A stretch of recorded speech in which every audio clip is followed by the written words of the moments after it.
Assalamualaikum warahmatullahi wabarakatuh.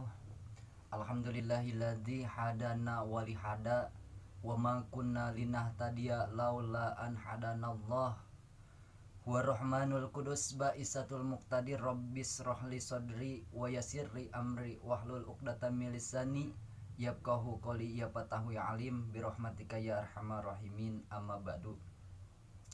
Sahabat-sahabat subscriber dan sahabat-sahabat youtuber dimanapun anda berada, semoga saja anda semua senantiasa dalam keadaan sehat walafiat, dimurahkan milik dan rezekinya, dan dilancarkan segala bidang urusannya, amin ya Allah ya rabbal alamin. Pada video kali ini saya akan coba membagikan tentang tata cara dalam melaksanakan mandi wajib ataupun mandi junub. Ada juga mungkin bahasanya adus. Seperti biasa saya berada di tempat saya, di kamar saya, di kamar pondok pesantren saya yang berukuran 3 kali 25 meter persegi. Seperti biasa saya di sini selalu membuat video. Sebelumnya saya melanjutkan kepada tema yang saya akan bagikan buat sahabat-sahabat subscriber dan sahabat-sahabat youtuber yang baru bergabung. Jangan lupa subscribe, like, dan juga komen video saya untuk mengembangkan channel saya. Yang sudah like terima kasih banyak, dan juga yang sudah subscribe terima kasih banyak. Mudah-mudahan apa yang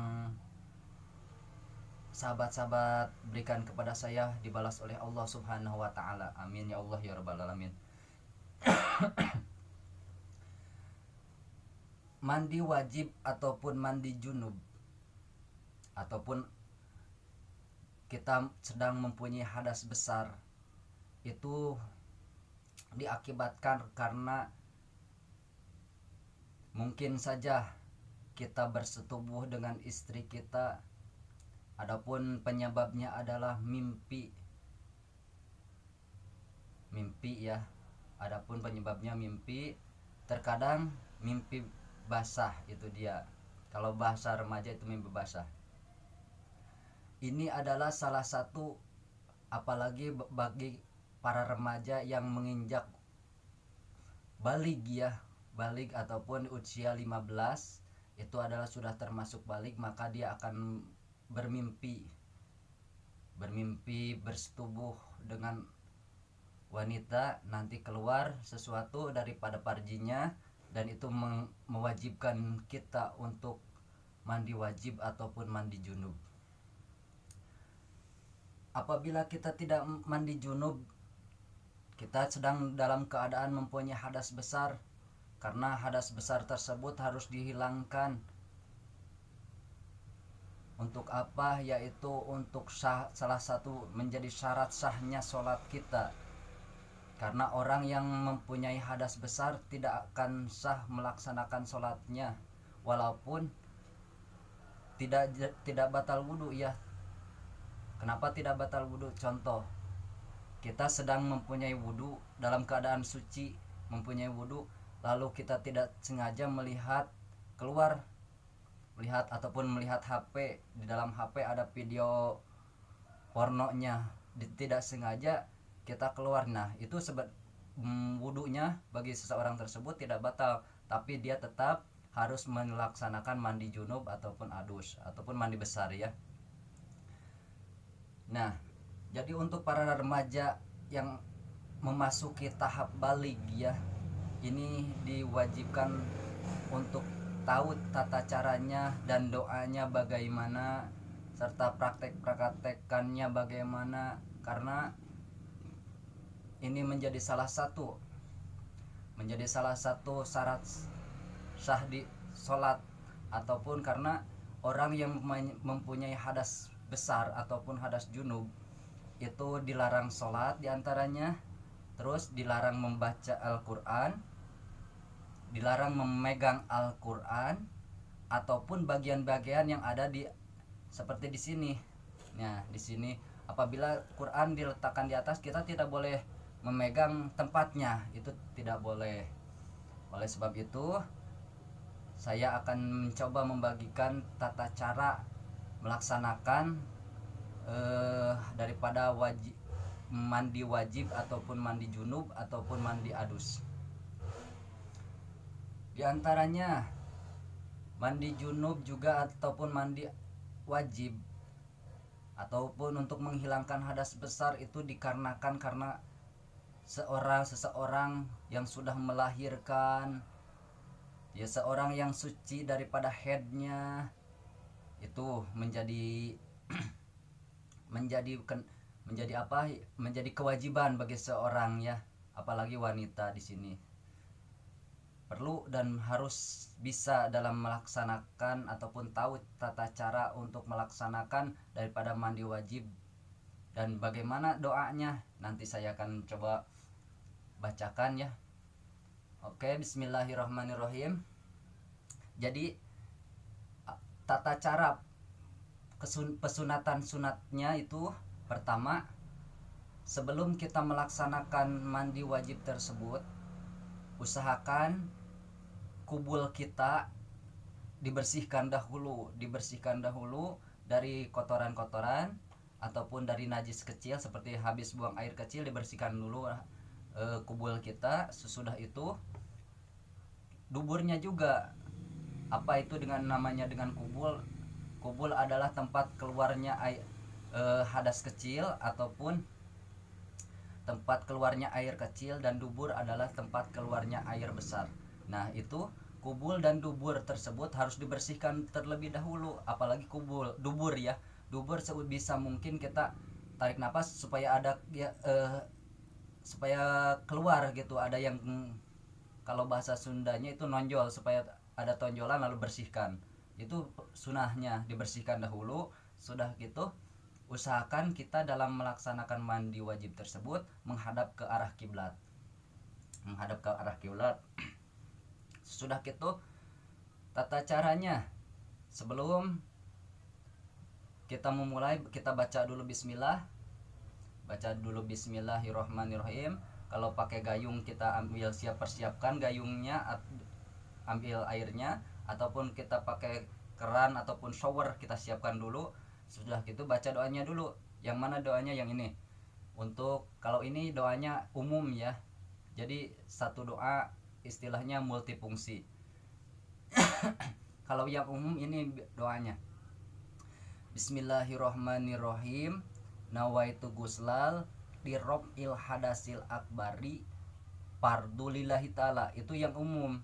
Jadi kalau yang umum nawaitu guslal lirob'il hadasil akbari fardulillahi ta'ala. Kalau yang khusus ada lagi, kalau mau ditambahkan kayak gini nggak apa-apa. Bismillahirrahmanirrahim, nawaitu guslal lirob'il hadasil akbari ang jami'il badani fardulillahi ta'ala. Niat saya membersihkan hadas besar fardu karena Allah. Itu yang singkatnya. Kalau yang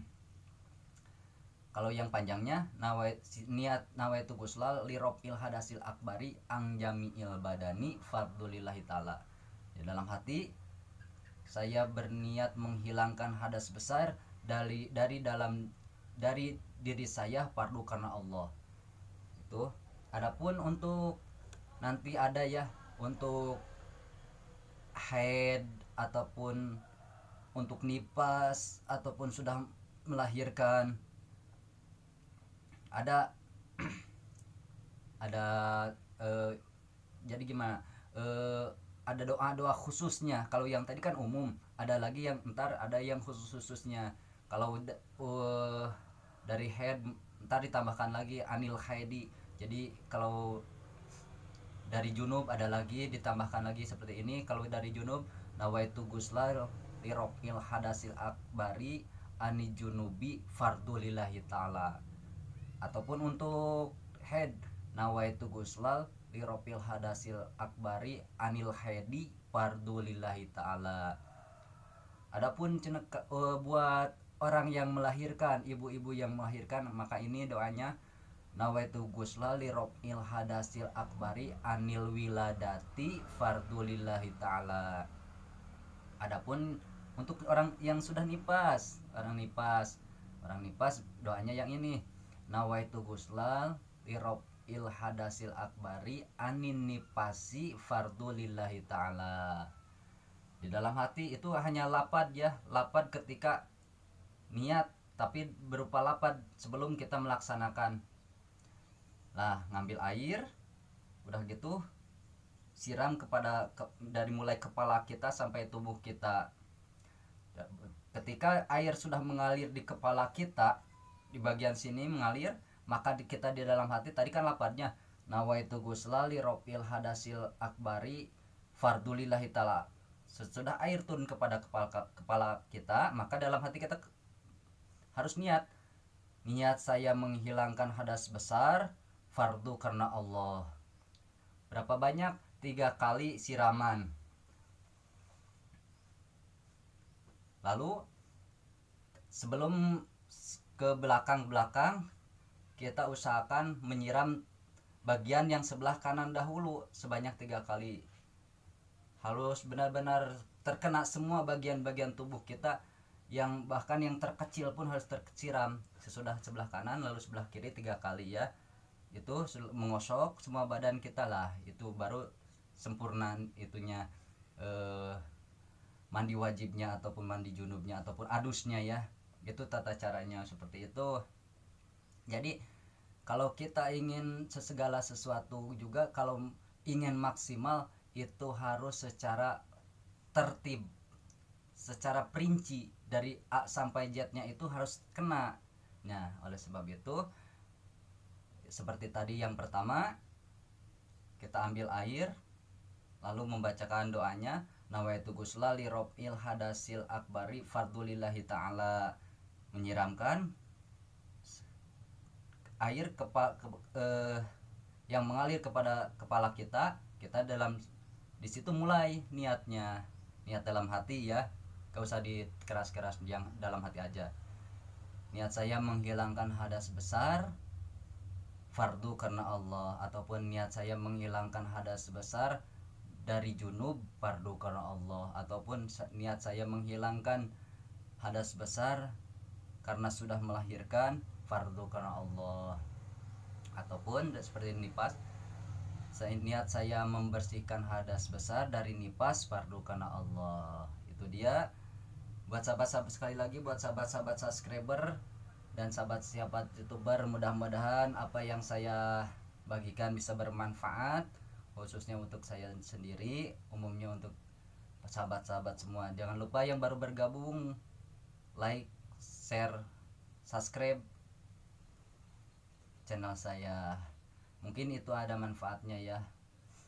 Terima kasih yang sudah menonton ataupun yang sudah subscribe, terima kasih. Yang belum silahkan subscribe dahulu video kali ini, ataupun silahkan yang mau komen, bertanya-tanya, sharing sama saya, insya Allah saya akan balas komenannya. Untuk video-video yang lainnya mungkin nanti saya akan bahas kembali apa-apa ataupun kegiatan-kegiatan di dalam untuk melaksanakan ibadah kita. Mungkin hanya itu saja video yang saya dapat sampaikan. Kurang dan lebihnya saya mohon maaf. Akhirul kalam, assalamualaikum warahmatullahi wabarakatuh.